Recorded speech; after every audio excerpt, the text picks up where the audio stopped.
बिस्मिल्लाहिर्रहमानिर्रहीम, अस्सलाम वालेकुम। Welcome to my YouTube channel और आप देख रहे हैं जायकेदार खाने। उम्मीद है आप सब खैरियत से होंगे, खुश होंगे, बाद होंगे। आज हम आपके लिए लेके आए हैं देसी घी में बनी मटन यखनी की रेसिपी। उम्मीद है आपको ये हमारी इजी रेसिपी बहुत ही पसंद आएगी। हम आते हैं अपनी रेसिपी की तरफ। मैंने प्रेशर में शाम का गोश्त ले लिया था, 2 छोटे साइज़ के प्याज कट करके ऐड कर लिए, साबुत मसाले जिसमें मोटी इलायची, ज़ीरा, दालचीनी थी, 1 टेबलस्पून मैंने लहसुन अदरक का पेस्ट, 1 टेबलस्पून नमक हस्ब जायका, 1 टेबलस्पून हल्दी, 1 टेबलस्पून सूखा धनिया, 1 टेबलस्पून काली मिर्च ऐड कर ली और 1 गिलास पानी डाल के प्याज गलने के लिए प्रेशर लगा दिया। हमारा देखें प्याज गल चुका है। अब इसको हम अच्छे से भून लेंगे। मैंने 2 से 3 चम्मच देसी घी के ऐड किए हैं। इसको अच्छे से भून लेंगे हम।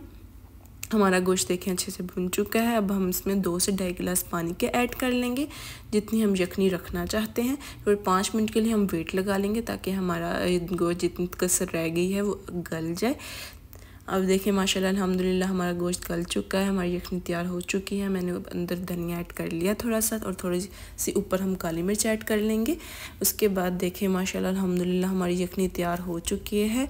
बहुत ही ईजी रेसिपी, आप ज़रूर ट्राई कीजिएगा। अब तक आपने हमारे इस चैनल को सब्सक्राइब नहीं किया तो कर लें, बेल आइकन को क्लिक कर लें। दुआ में याद रखें। अल्लाह हाफिज़।